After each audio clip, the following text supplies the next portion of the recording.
Hi. Hello, and welcome back to another episode of my podcast. Now, what was I talking about?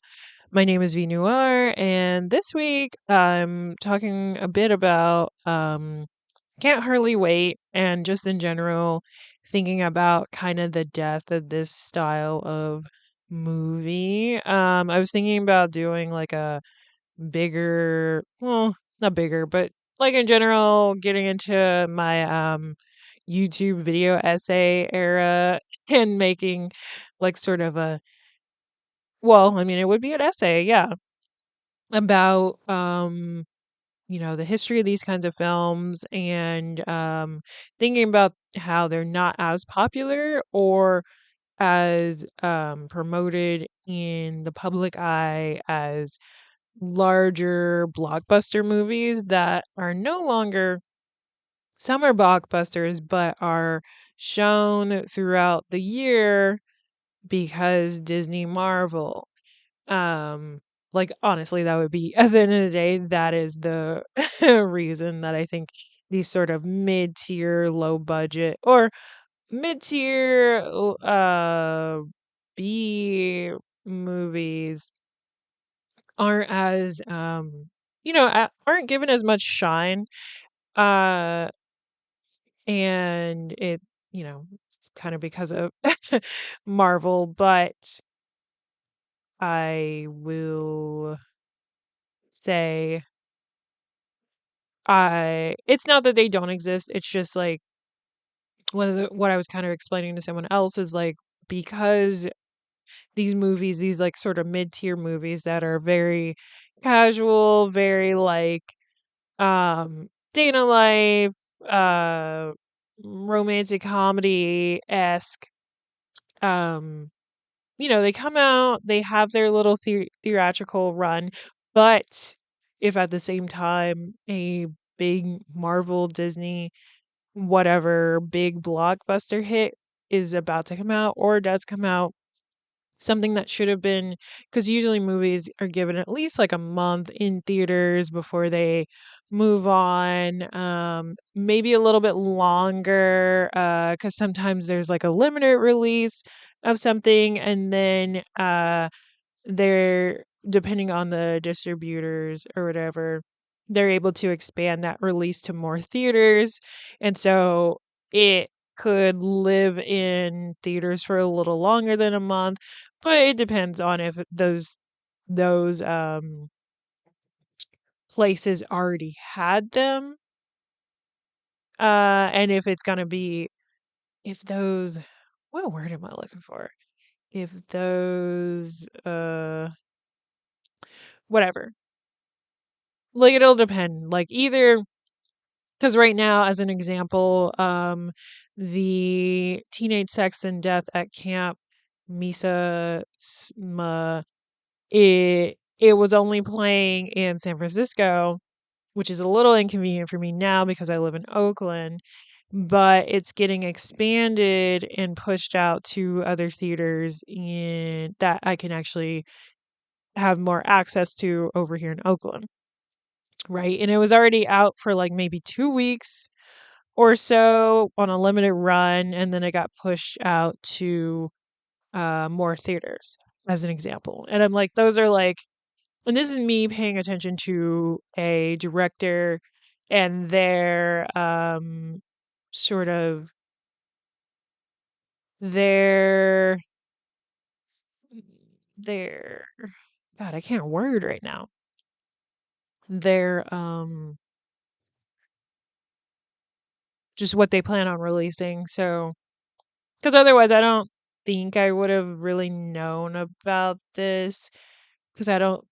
There wasn't too many advertisements I was seeing for it. Like I really just had to know, and that was mainly because I follow them on Twitter, which now they want to leave because people were being mean and rude to them for some reason. I didn't fully know what this drama was, but I guess somebody had accused them of having like a fart fetish or something. And I just took that as a joke because their tweet was like, no, I don't have a fart fetish. I'm going to leave this app. And I'm like, oh. okay. I mean, I thought they were joking. I thought that was a joke, and then they haven't. I don't think they've tweeted since. I'm gonna look right now. Yeah, I don't see any new tweets from them. Their last tweet was on August 14th. Um, and basically, here's what they said. Have been looking for a nice, clean moment to announce that I'm quitting Twitter and friends. It has finally arrived. Fact check. I do not have a fart fetish. Not that there's anything wrong with that. And Twitter metrics are so bizarre to me because there was 300,000 people that saw this. It only got 7,000 likes and 101 comments, which I left a comment because I was like, oh, if this is really the case, uh, you are big major inspo, because there's someone who is non-binary trans, and they're making their movies and they're staying in their lane. I mean, they've already expressed that it sucks that it kind of feels like they've been pigeonholed into this like thing of being the only trans like non-binary director right now, which fucking sucks cuz it's like Hollywood can only handle one, right? And then if there's any other variant of that one, it can't be possible, right? Because at the end of the day, they are still someone who is very much a white person, navigating these spaces. So it's like, uh, anyway. And I mean, TV Glow wasn't even like their first movie either. They made, let me look up. Um, Also, their handle is Sapphic Spielberg. I love that. That's amazing. Um, I'm laughing because there's something silly going on.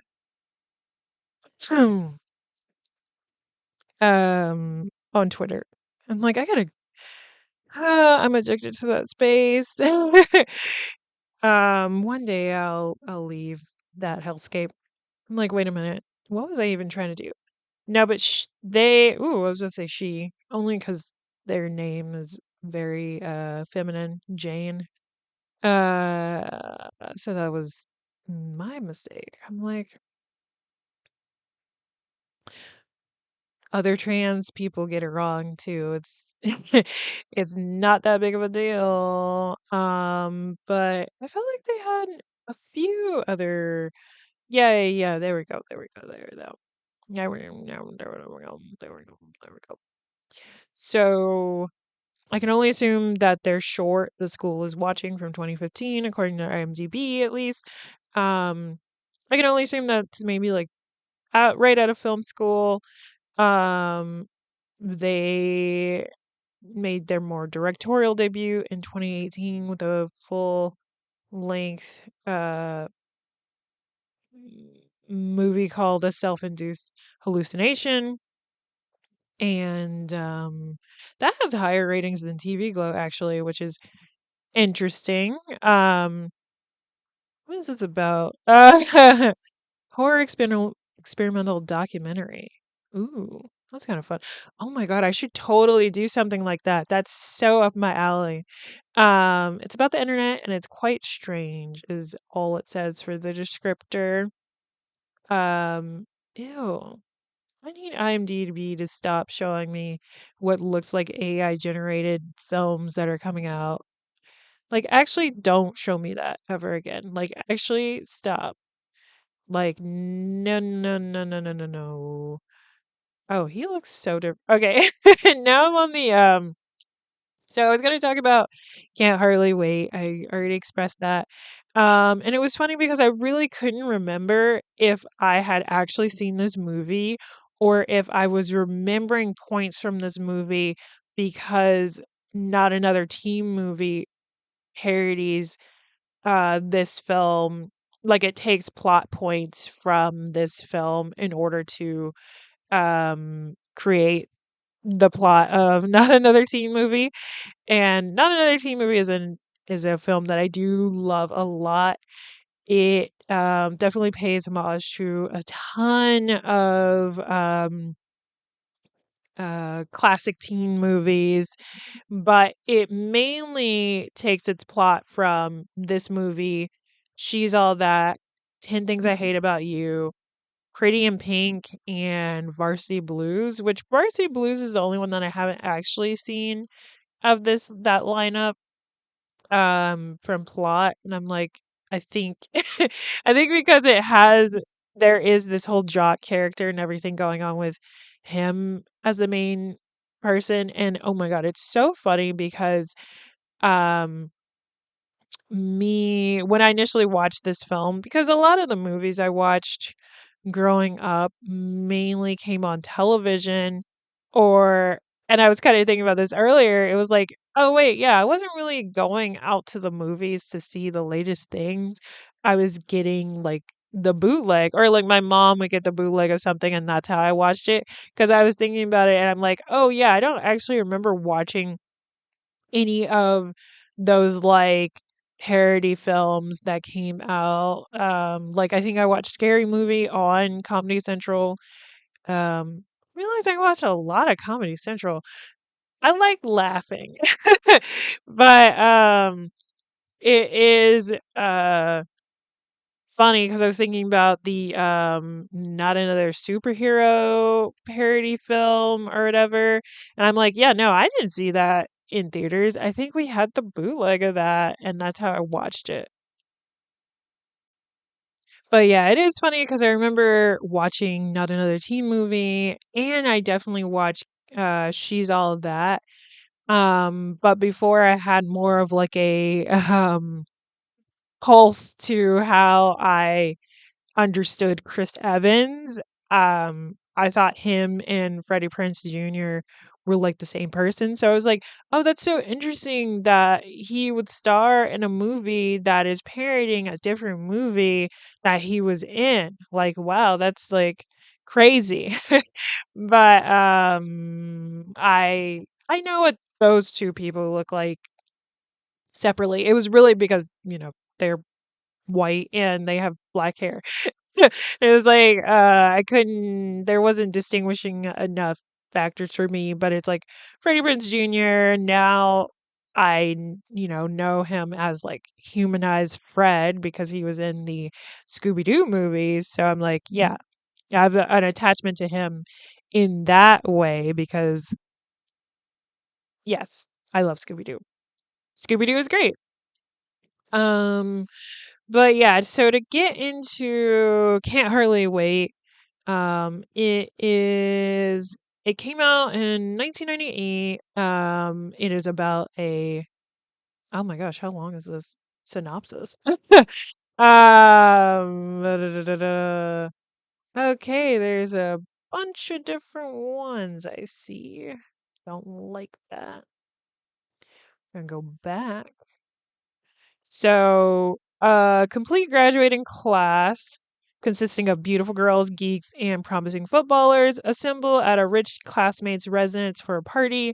Interesting developments follow at the get together. So, it's definitely my favorite kind of movie where you take a bunch of people. It doesn't have to be a bunch of people, but you take a bunch of people, it's kind of an ensemble cast. Something happens over the course of a night, and at the end of it, people are changed either for the good or the bad. It's also only an hour, 40 minutes. Um, where do I think we watched it on Tubi. Yeah, it's on Tubi. I'm like, Tubi got bangers. But I'm like, I need people to sleep on Tubi though, because I feel like the more people are on that, the terrible the stream is, which is annoying. But I'm like, it is what it is. So it was written and directed by Deborah Kaplan and Harry Elfront, who are a creative duo. They also made, I'm like, where is she? Where is she? They also made Josie and the Pussycat Dolls. Wait, what? The Pussycat Dolls. Josie and the Pussycats. They made that film together. And yeah, she hasn't really. They both haven't really been doing much since 2010. But I was like, oh, okay, that kind of feels in realm with a level of camp that this movie is. And so, and it's like I kind of have to compare Can't Hardly Wait to Not Another Teen Movie because I'm like, Not Another Teen Movie does such a good job of taking from these plots because it's just like, okay, so the main guy is in love with this girl. Let's just say woman. They're all supposed to be teenagers. Is in love with this girl who just broke up with her boyfriend, who's a jock, and she's just like, I don't know, and I don't know what to do with my life. Can't believe this happened. And he has been in love with her since like freshman year. And that's one plot. The main guy, I'm like, wait, what were their names again? Da, da, da, da, da. Names, because there's a lot. There's a lot of people that we're following actually. And what's funny about watching this too is like a lot of like before they were famous, people are in this. Like Jason Segel plays like a pothead in this randomly. Um, who else is in this? So many people. Like, oh my God, talk about ensemble. Like Seth Green is one of the main people. Jennifer Love Hewitt plays the popular girl that Preston has a crush on. Preston is the character name, but Ethan Embry is the actor. So Preston in love with Amanda. He has a best friend, Denise, who they used to date, but they plan on going to this house party uh, or he plans on going to this house party. She's pissy about that because she was like, I thought we weren't going to do that. Everybody just graduated, by the way. So, and he plans on leaving the state because he has an opportunity somewhere else with his college or whatever. Amanda used to date Mike. Mike is played by Feeder Peter Fanincielli, who I mainly know him as Carlisle from the Twilight movies, but he was also in Nurse Jackie. He's still acting, he still does stuff. Um when I was watching this with my roommate, they were just like, "Oh, he broke up with Amanda because he's gay and he's trying to be gay with all these people." And sadly, that's not what the plot point was, but essentially he had it in his mind that he should break up with his high school girlfriend because when he gets to college, he will, be tempted by all of these college women and just be swimming in pussy basically. And so he was like, let me just break up. And I'm like, that's kind of, at least he was being thoughtful, I guess, because otherwise I'm like, I feel like other people would just still keep the high school girlfriend and then just cheat on her in college. But he's like, I want to sleep around and I'm just gonna break up with you. And I'm like, okay, I guess. And he tries to convince his other friends to break up, which is hella funny. Um, and they're like, yeah, no, we actually enjoy having our girlfriends. And it's so funny because I'm like, God, what is his name? Ooh, burp, burp, burp. Da, da, da, da, da. If I can remember the actor's name. Hey, it's Ryan Reynolds here from Mint Mobile. Now, I was looking for fun ways to tell you that Mint's offer of unlimited premium wireless for $15 a month is back. So I thought it would be fun if we made $15 bills. But it turns out that's very illegal. So there goes my big idea for the commercial. Give it a try at mintmobile.com/switch. Upfront payment of $45 for 3 months, $90 for 6 months, or $180 for 12-month plan required. $15 per month equivalent. Taxes and fees extra. Initial plan term only. Greater than 50 gigabytes may slow when network is busy. See terms. I wish they put everybody near each other. But it's so interesting all these people are now like in their 50s. It's crazy. Yes, there we go. Okay. Because one of the jocks that is friends with Mike is black, and it's Sean Patrick Thomas, who was during this time especially someone who would be kind of the only black character in a predominantly white movie. And he was in Cruel Intentions, he was in Save the Last Dance, he was in this, and actually, funny enough, and that is referenced in Not Another Teen Movie as well. Is like there can only be one, and I think he does a parody in that too. Let me double check that though, because I'm like either he does a parody or somebody else does a parody. Yes, yes, yeah. And the credit is the other token black guy. That's so fucking funny. And so he funnily enough, there are like plenty of there's him and Donald Faison, who plays a drummer in like this band that's at the house party, and I'm like, damn, y'all are it's kind of crazy in there. But not only those two, but there is also just a good amount of background characters who are also black.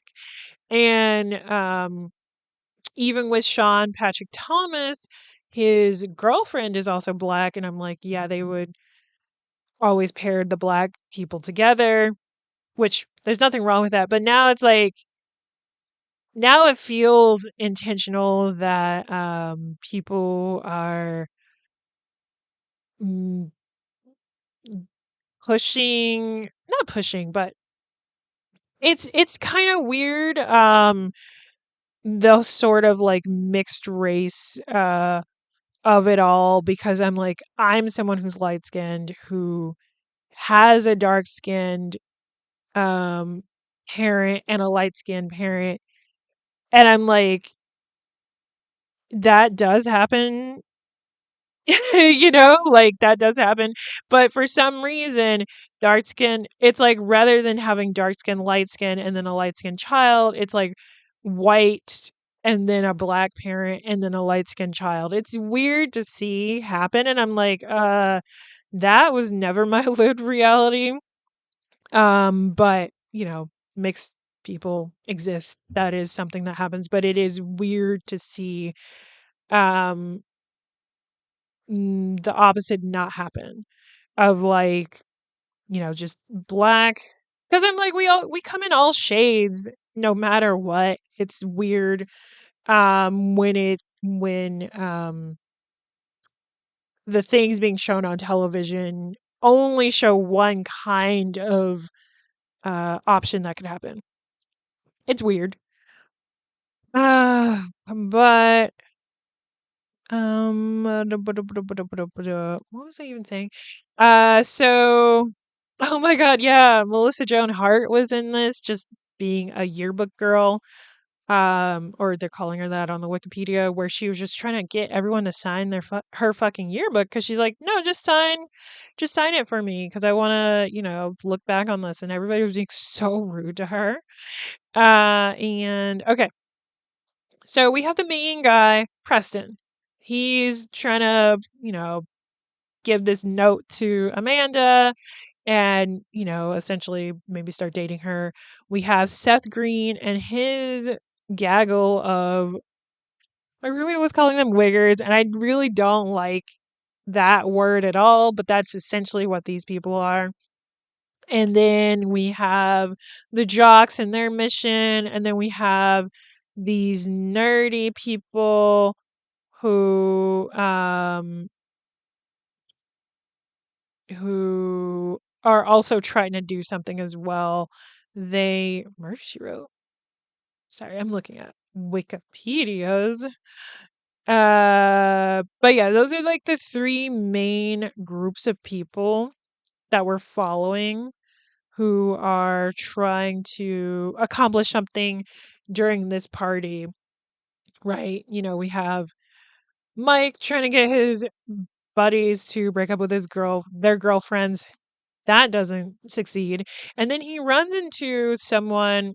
This happens later on in the movie, but he runs into someone who was like a high school legend, um, who is talking about college and talking about how he regrets breaking up with his girlfriend, how all college girls want is like older men, and how he's actually miserable because college is just a lot of work and he's just not prepared. He's like, I miss high school. I miss my high school girlfriend. You know, and then he tries to ask Mike, you know, what's going on with him and his girlfriend. And then Mike turns around and tries to get back with Amanda, and then Amanda publicly rejects him. And then after that, all of these people start showing up and try to ask her out. Well, not even ask her out. They try to fuck her. It's so weird. And it comes to a point because at some point, Preston, and I'm like, let me just finish the storyline rather than like jumping back and forth. Because it's like it's all interwoven with each other and you're kind of jumping around. So you're not like super bored on like what's going on, but you're like in the back of your head, you're like, oh, I wonder what's going on with those guys. And then you switch back to that. So with Preston, he had left the party. He tried to give the note to her. Barry Manilow was playing. He was like, "Oh, Mandy, you know, there's a sign. This is a sign from the universe." And he tries to call the radio station, and this woman who was dressed like an angel gives him some advice after hanging up on the phone. So then he goes back to the party. He finds her, but he finds her after this whole thing with Mike happens. So he's like, "I love you." And she's like, "I'm tired of men's shit." Rejects his ass, pushes him in the pool, and his note kind of just is floating around. Or actually, no, she had read his note at that point and she was looking for him, but she actually doesn't know what he looks like. She finds Melissa Joan Hart's character, looks through the yearbook, and then realizes what she did when she sees his photo, and she's like, "Oh fuck, I fucked that." Um, and their resolution happens the very next day.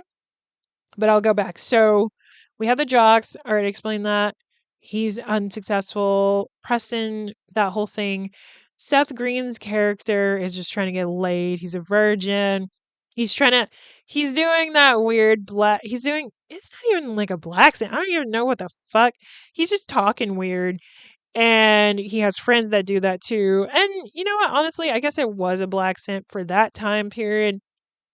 And so he gets locked in a bathroom with Denise's character, and they kind of have a heart to heart.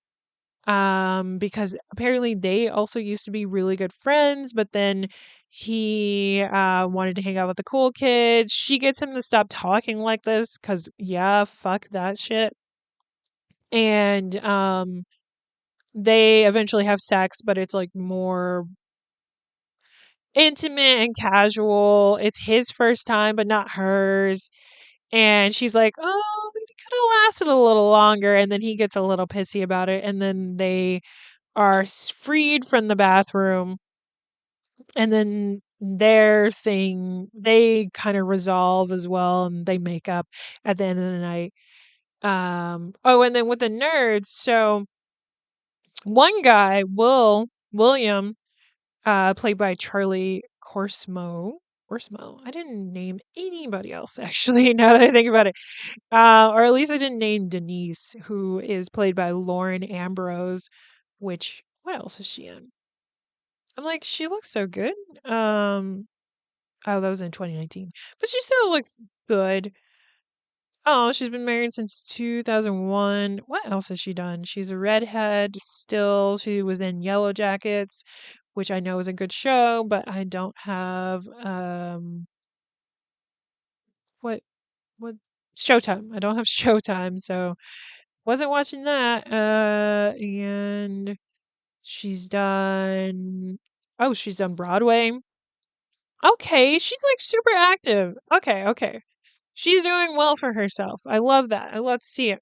Anyway, going back to Will, so he is fed up with Mike and his bullying. So him and a few other friends decide to team up.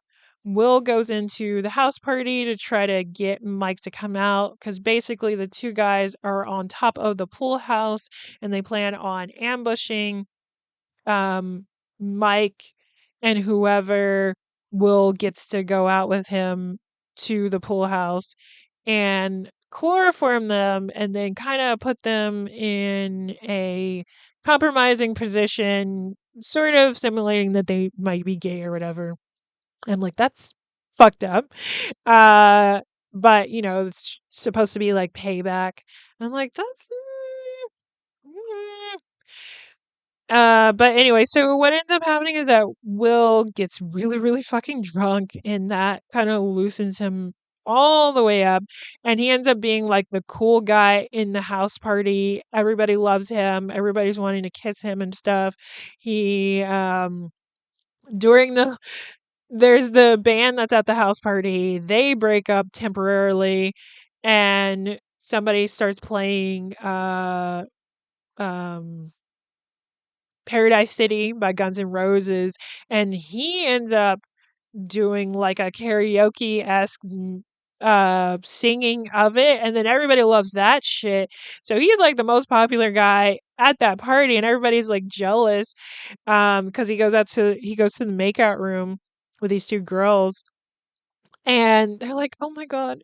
They're like, "Did they just go in there with him?" I'm so jealous, and it's like he's been a nerd his whole 4 years, and this one night, everybody loves him.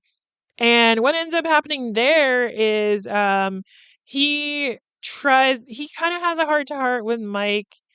Mike apologizes for what he's done to him, he kinda regrets it a little bit, and then he ends up the cops show up. That's also a thing that happens, like, the cops show up, everybody runs, and, they Mike and him run off to the pool house, but Will is just like, "Oh, shit, something about the pool house, I forgot, um, I'm supposed to warn him, I need to stop him." He doesn't make it in time, he tries to tell his friends. His friends lost their flashlights off the roof, and, he gets chloroformed and put in this compromising position with Mike, and they take Polaroids. And then because the cops are there, they leave him. The cops show up and grab them, and that also gets resolved the next day. But I'm like, that's fucked up. Y'all left y'all friend. Well, they didn't realize that he was their friend until they took the Polaroid. So they're like, oh shoot, this was this was our guy. Also, there's a really funny thing happening throughout the movie where this guy he's just stealing stuff. He's just going throughout and stealing stuff. And it escalates to a point where he steals a cop car. It's just like, what the hell? He's funny as fuck. He's played by Chris Owen, who apparently was in the American Pie series of films. um, I'm like, what has he done recently? I'm trying to see. I'm trying to see. Something called Money Game. I don't know. He's doing stuff. He's doing stuff, and that's what's important.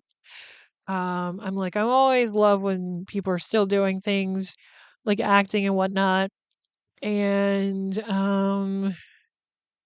so, and to start off from that, so Will wakes up in jail and he's like, shit, I hope my parents are okay. I bet they're really mad at me. And the cop is just like, no, they're really concerned with you. That Mike kid said that he got you really drunk and forced you to do all this crazy stuff. So they're just more concerned about your well being. And it's like, oh, Mike did something nice and like covered for Will and, took the fall and everything. And, Will was like, oh, wow, I guess. I guess our relationship can be changed. And he runs into Mike at a cafe, at a diner. There we go. It's not a cafe, a diner. And he's with his jock friends, and Will is trying to sit down with them, and he's trying to thank him and stuff. And Mike says some nonsense bullshit. And we have these freeze frames that show how Mike becomes more successful and he's dating a model in the future and all this stuff. And I mean, no, no, no. Oh my God. Will become successful. He has a $40 million company now that he runs and he's dating a model. Mike is the one who ends up getting drunk, dropping out of school because he loses his scholarship and in general just has a miserable life after high school. I'm like, damn, to peak in high school. And I'm like, I'm 33 now. And I haven't really thought about the people I knew. Like, I haven't thought about high school in any means at all. And I'm not even really around the people I went to high school with either. Like, I follow them on Facebook, fucking website I never go on. I have to change my name on there because it still has my dead name on there and shit. And a fucking photo of me from 10 years ago. Like, it's really outdated. I'm like, I don't even look like this anymore. It is really fascinating because I think like when you learn about puberty and everything like that, it feels or like how it was taught to me, I felt like, you go through puberty and then your body would kind of just stop changing. And it's like, no, like my chest definitely got bigger in my mid 20s, and I've like widened a bit. Like I'm definitely a bigger person than I was in my 20s and definitely when I was in high school. And I'm like, of course you are. Like of course this would happen because you're an adult. You're not going to look like your teen self for the rest of your life. Like that's not how any of that works because as you age, you're going to go through different like your mobility is going to change, your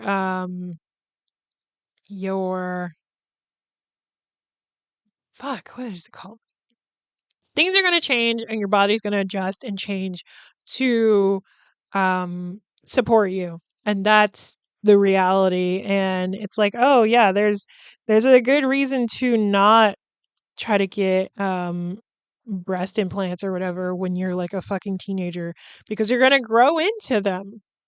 Like that's just you're gonna continue to grow and you're gonna grow into them and have like more of a womanly body, quote unquote, as you age, because that is the reality.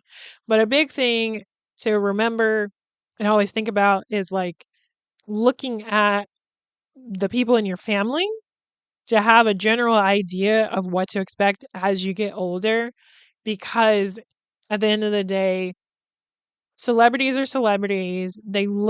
Performers and celebrities are who they are and they look a particular way, but they're not related to you in any regard. So even if someone's like, this is what I do to look the way I do, that's just not going to work for you. That's not like a one size fits all regiment, like you really got to look at your actual family to understand like, okay, yes, I know this is how it works with my body. Like shit is gonna affect people differently. And I will say that you can definitely work out into a body that you want, especially if you're like, okay, I want my ass to look bigger, and my chest to look bigger. Like you can literally do you can do like squats and shit and like exercises that target those places in order to sort of create the kind of body that you want. And I'm like, that's across the board too. Because I'm like, yeah, look at like any guy that does like weightlifting and stuff. It's like, look at how big their titties are. Like that's crazy. And it's like you're just doing chest press and stuff or like dumbbell presses or whatever. And it's like, yeah. And so because the muscles behind the breast tissue are now more toned, your chest will look bigger. It'll feel bigger too because they are, and also making sure you fucking eat too because I'm like, if you want particular things, your body can't just take from nothing. It has to take from, the things that you're putting into it. But I don't want to talk too much about that. Okay, so we had the resolution with Mike and William. Going back to Preston, he talks to Denise. Next day, he's about to leave. He's just like, "Are you really going to be with that guy?" And she's like, "Oh, I'll see how it goes." And they have like they're also in the diner, and they have like a freeze frame of like she broke up with him 5 minutes later, and then another freeze frame that's like, and 10 minutes later they hook up in some place. And it's like, okay, they're going to be on and off. And then we saw the klepto guy steal one of those like candy machines, and it's like, how the hell are you getting that out of there and nobody's noticing? You're funny. um and then so Preston makes it to like, I guess, the train station or whatever the fuck. It looks like a train station. Amanda shows up and she's like, hey, sorry, I read your note, and this was touching, heartfelt to me. And Preston's like, well, I'm leaving. And, they kind of separate. And then he chases after her and he's like, actually, I could take a later train. So maybe we can hang out or something. And then they have a lovely freeze frame that's like they are long distance or whatever. And they end up marrying later on and they stay together forever type shit. And like, that's cute and wholesome. And I feel like those are the four main plots. And we do get freeze frames for the other characters, which is funny. And oh my god, there is a whole scene where one of Seth Green's like cronies says the N-word in a group of black people, and they all chase him and want to beat him up because yeah. And but then also this is when the cops show up at the house party. So they all end up just running away. Oh man, I'm on their Wikipedia and there's like a mid-credits scene that I've never seen. I'm like, "Oh my god, I have to bring it up because apparently William's two friends get beamed up by a flying saucer." And I'm like, "What do you mean they get beamed up by a flying saucer? I haven't seen this ever." And I'm like, I've mainly watched the movie on TV and now just Tubi, so now I'm gonna have to go watch it to see this mid-credit scene. I'm like, what do you mean I've missed a mid-credit scene for like 20 years or something crazy? Um, but yeah, that was that movie. It was pretty. I'm like, it's kind of feel good. It's really simple. I'm like, I do love a very simple movie of just something, a character has a plan, tries to execute the plan, and it happens over a night. I feel like the latest thing I watched, or the most recent thing I can think of, is that's similar, is Good Time, although that was way more anxiety inducing. And I saw that in theaters when I worked in a theater, and that has Robert Pattinson in it, and he's like trying to get his brother out on bail, and oh my god, like what a fucking night for him. That was crazy. And yeah, no, that was a lot. But going back to not another teen movie, so the things that they kind of parody and allude to, of course, like yes, it is a parody. It takes its plot from 10 Things I Hate About You, Can't Hardly Wait, She's All That, Pretty in Pink, and Farsi Blues, but it alludes to American Beauty, American Pie, the Bring It On series, Can't Buy Me Love, Cruel Intentions, Dazed and Confused, Fast Times in Ridgemont High, Ferris Bueller's Day Off, Grease, Jawbreaker, Lucas, Never Been Kissed, Risky Business, Road Trip, Rudy, 16 Candles.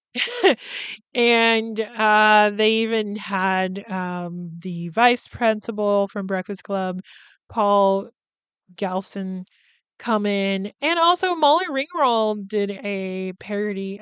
She did a cameo in this, which was so funny. But I'm like, it's such a good movie. But in general, I'm like, yeah, I do.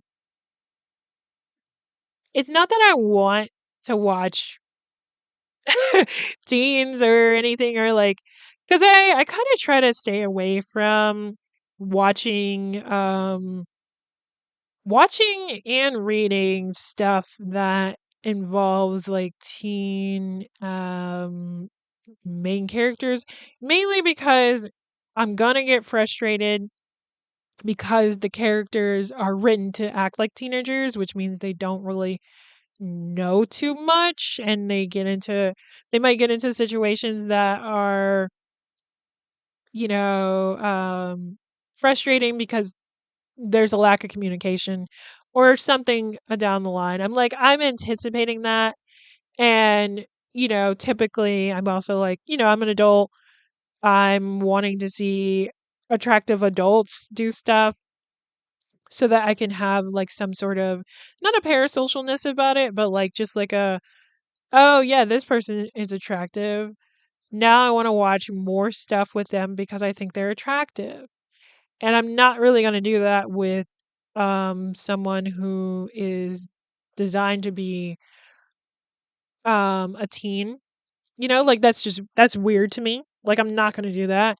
And I'm like, that's definitely a across the board type of situation too. I'm like, I don't care if it's a man or a woman. I'm like, I'm watching this because I think y'all are attractive and you're good actors and y'all take on interesting roles. Like Robert Pattinson is crazy, but he always picks up on like an interesting role or um something. Like it's kind of a lot, but and I find him attractive. He's like kind of weird looking. But he is attractive. And Tessa Thompson is another good one. Like she's a phenomenal actor. I did not watch any of her Marvel movies, but I've watched her stuff outside of Marvel. I mean, I've literally talked about two of her movies as of recently. And but it's like from the outside looking inward, I'm thinking about the lack of these kinds of movies for teens, and how just in general there's like a lack of teen media, cuz I'm like, even though I am an adult and I'm not seeking this shit out, I am usually advertised in a way of like upcoming stuff. Like there's like the whole that summer I turned pretty or whatever. I've seen how popular that is, even though I've like not watched it at all and I don't plan on watching it. Um, and I'm like, okay, so where is, like, is Nickelodeon doing stuff? It's something that I want to like look into and research, and then I'll probably talk about it. Like, I'm not going to do some fucking generalization of like Gen Z, Gen Alpha type shit. Um, but it is something I noticed, and I also think it's really interesting that, people were kind of feeling away or kind of criticizing Greg Araki's I Want Your Sex, and how he's like, I heard that Gen Z aren't having sex, so I made a movie to kind of, sort of inspire them, or, like push them and try to understand the situation, and people weren't taking that with like good faith. And then on the flip side, you have a movie about basically a sex purge day where single people can only have sex on one day of the year. And that feels more mean spirited, Like it's so interesting. And I'm like, there's this whole culture of compliance and not wanting to be seen, or at least like seen by like a camera, because you'll get posted on socials in some kind of way. And I'm like, I've definitely missed that sort of thing of my peers using social media to antagonize me or bully me or whatnot.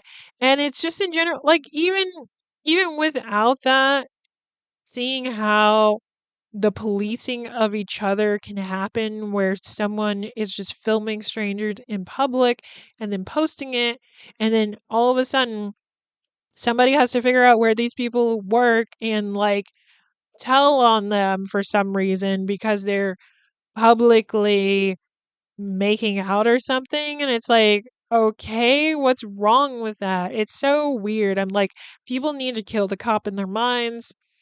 And there's this policing that happens so much, not only in that regard, but like in the queer community. Like there was this whole fucking thing that was going on for the last few days on Twitter of like someone being like, where is the butch in this couple? And it's like, y'all are so fucking strict around here. I'm like, just because I'm like, is it really wrong for a butch to dress feminine sometimes? Like, what? Why are y'all acting like a butch person has to always be masculine all the time? It's so weird. I'm like, why are y'all policing these people and acting like these labels aren't used to describe someone and how they feel, and not the end all be all to a person's identity and dress, Like that's fucking, I don't like that. We need to stop policing people. People need to kill the cop in their minds and stop um being upset, cuz I'm like, these labels are just here to describe someone and help another person understand that person's identity. It doesn't, like, just because they're, you know, dressing in a way that doesn't match how you go through your life as a butch person, assuming you're a butch person, doesn't mean that that just somehow lessens the terminology in any kind of way. Because I'm like, there's so many different. Ah, I don't know. This shit pisses me off, but I'm gonna end it there. I knew this one would be kind of an hour long because I plan on doing like a mm, maybe bigger, larger video essay about like teen movies and the death of like stoner flicks, even, because I was like, oh damn, I haven't seen like a stoner in a movie in a long time, or it felt like a long time. And uh just purity culture in general. And yeah, um that'll be all. You can find me on Instagram at v_noir_. Check out my podcast archive at www.nwwitapod.com, and support me on Patreon at patreon.com/vnoirsfilmclub. The Noir in both the Instagram and Patreon have an E, and that'll be all. I'll see y'all next time. Bye.